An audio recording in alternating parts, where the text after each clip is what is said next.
The Herald Standard presents the game of the week. Tonight is the crosstown rivalry. Uniontown visits Laurel Highlands. Uniontown Red Raiders were unable to do anything with their first possession.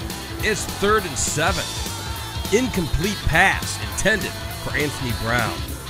Nothing to do but punt. But I don't think so. Punter Nick Gibson gives Uniontown a first down. But Uniontown could not score in this drive. Laurel Highlands likewise had to punt the ball away, but it touched a Red Raider. It's Mustang ball. Ian Enfield makes the recovery, and they return it into points. Will Karwatsky pass to number 2, Ian Enfield. The home team is up 7-0. Second quarter, Uniontown has the ball, but they've stalled out in this 4th and 1. But watch this. Malachi Howard takes it all the way to the end zone. Remember that name. And don't worry if you don't, because I'll remind you. It's a tied game. Then disaster strikes the Mustangs. A turnover on their own end of the field. It's 3rd and 1 on the 1-yard line. Malachi Howard makes it 14-7.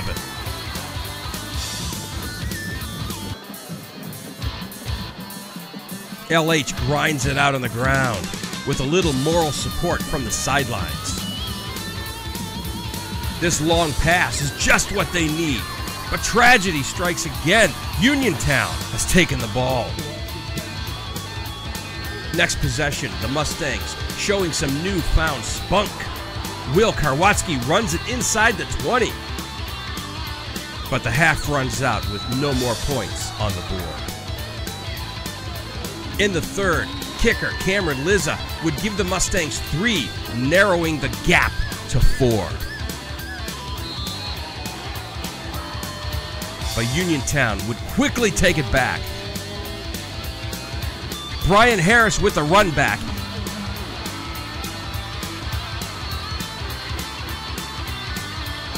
And Malachi Howard with the score.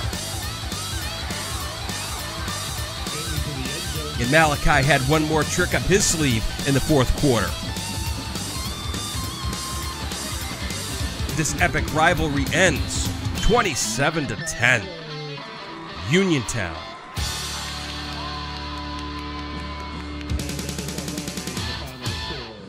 This is Jonathan Guth for the game of the week. We were Laurel Highlands and Uniontown here at Mustang Field, and for the crosstown rivalry, and I'm standing here with Malachi Howard, Uniontown senior running back. And Malachi, tonight, if I'm going to give him my player of the game. Thank you, sir. 4 touchdowns. I had him about 90 yards unofficially. And Malachi, obviously, been a little bit of a tough season for you guys.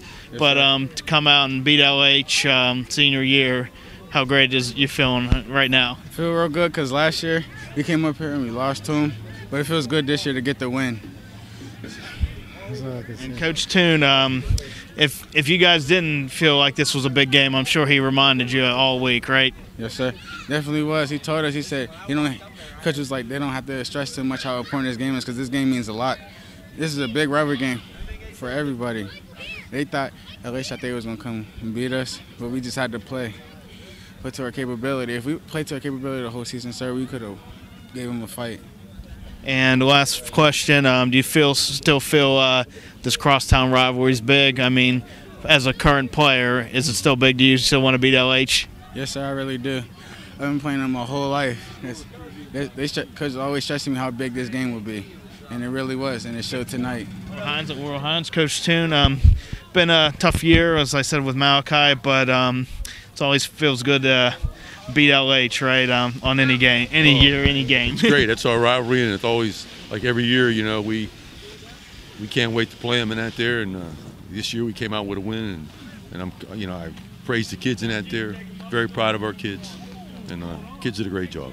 And you guys did a heck of a job, especially on that last scoring drive with ball control offense. We kind of mentioned that, but is that something you were looking at? I mean, prolific offense like this, keep them off the field and just grind that clock, right? We, all week what our preparation is us to have the ball, keep the ball, use the clock, keep the ball, and score. And we did a good job of it tonight.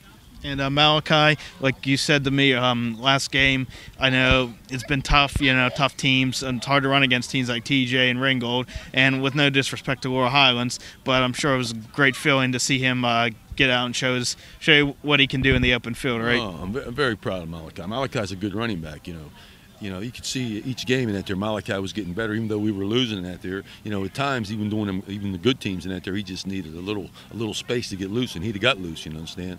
And he's going to be.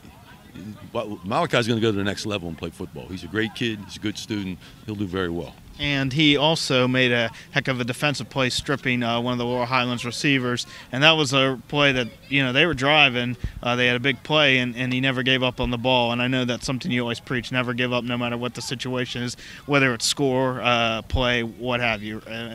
That might have been the turning point of the game right there. That was a big play in that there. We get the ball in that there. They were driving. They catch that ball right there, and they may score. It might be a different ball game. So he did a great job in that. And, again, great player. He did a great job. Like I said, we came up here many times. And we had great records. We come and almost lost and did lose, okay? They had great records at times, and we beat them. So the rivalry's going. It's good, and it will always be good. All right, Coach. Well, thank you for your time, and congratulations. Thank you, guys. Appreciate you guys. No problem. All right, hello, this is Jonathan Guth with Laurel Highlands head coach Zach Just. Coach, been a trying season really for both squads. And you guys, had the lead early, but Uniontown fought back. Had some unfortunate mistakes that kind of went against you. But what was your overall assessment of the night? Anything in particular? I know there were some penalties, but it kind of went both ways, but seemed like it got a little chippy. And I don't know what the situation was down on the field, but how do you assess tonight's game? From the penalty standpoint, that's probably my biggest disappointment.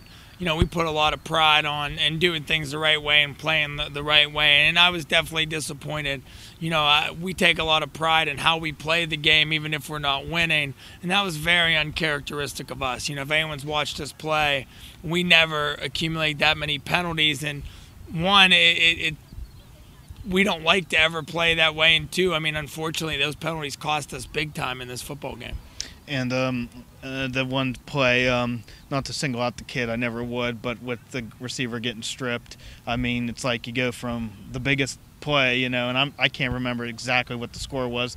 It may have been tied, but then they get the ball back, and it's just one of those, I hate to say it, but a momentum killer, and things like that just obviously, unfortunately, come back to bite you. I know they had a fumble there that you guys got, and things happen on kind of both sides, but it's one of those things where mistakes like that seem magnified, unfortunately, when you come up short. Oh, right, no doubt, and that was a huge turning point. Their kids made a great play. Our kid was just trying to get extra yards. I'll never blame a kid for that. Yeah. He was trying to take a chance to break a tackle and fight and score. I love that effort. I love the attitude, and Ian caught a touchdown pass earlier for us that was huge, and he was thinking a second one. So really, it's not his fault at all. It's a credit to their kids being, heads up and getting that strip. But that was a huge momentum swing. It was 14-7. We were going in to tie the game, and it's obviously a different ball game if we score there. And they had a pretty long drive at the end of the game to score, and that seemed like, it's tough. Got to get off the field on third down. I think you even preached that to me early in the preseason when we talked, and unfortunately they made some conversions. But is that something just? Obviously it's not like you wanted them to keep the ball and keep those conversions, but that just seemed like not that was totally the reason, but that unfortunately kept the ball away from you guys. Yeah, that's a heck of a drive. Every team in America practices that 4-minute offense. Can you milk the clock? Can you get first downs? And that's really a testament to John and his boys. That was a heck of a drive. If we get the ball back and force a quick punt, we still have a chance, and they did. They converted a 3rd and 15 down there for a long play and a couple other ones. So I really don't think that drive was anything our boys did wrong. It was just the Uniontown boys really executed that perfectly. And one last thing on the obviously very disappointing for the seniors, and I'm sure that's, correct me if I'm wrong, but probably one of the saddest things. I don't want to say sad, but things that are just unfortunate, because you want to see seniors go out, especially their last senior game, on a winning note. But just kind of how it goes sometimes. It is, but you know, obviously a season like this, all losses are tough, but this one, there's no doubt. You know, you could tell by the crowd here tonight and by the emotion of both teams from start to finish, it's a big game. You know, and it's always a tough one to lose because for, you know, the rest of us, we have to wait a whole year to try to get those bragging rights back, and those seniors don't get another chance, and that's always very hard, and you know, that's what makes rivalry games great too, that it means so much. Unfortunately, one team's going to go away with this feeling. Yeah, and I think getting to the rivalry, a lot of, I don't know if it's media, but people speculate that maybe the kids aren't as intense about it because they all, like in past you didn't know kids as much because of lack of, I don't want to bring technology in, but lack of phones and Facebook and all that stuff and cars now. And back in, like, even in the 90s, you know, kids didn't see the LH Uniontown kids. They didn't know each other, even though they were close. They kind of knew their own school. And now it seems like maybe people think it's friendly, but I don't know. I still, from what I saw tonight, it seemed like it was pretty important to both teams to win, even if the guy they're trying to tackle was their best pal. Right, it's definitely an intense rivalry. Social media has made it different, I think.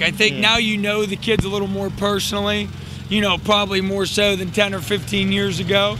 But I think that makes you want to win it even more. You know, you have that connection, and, you know, there was no doubt that every single player on this team wanted to win tonight. You know, there was no lack of a rivalry and lack of intensity, and it was a hard-fought game. And like I said, the credit goes to Uniontown. Yeah, and I wouldn't say it was on either side, right? I mean, obviously they won the game, but I mean, both squads were ready to go. I mean, even a couple hours, I came here early just because I knew, you know, it was going to be hard to get a parking spot. I thought both teams, you know, came out and did some good things, and unfortunately, at the end of the day, mistakes were our undoing, and it's kind of been that story for us all year.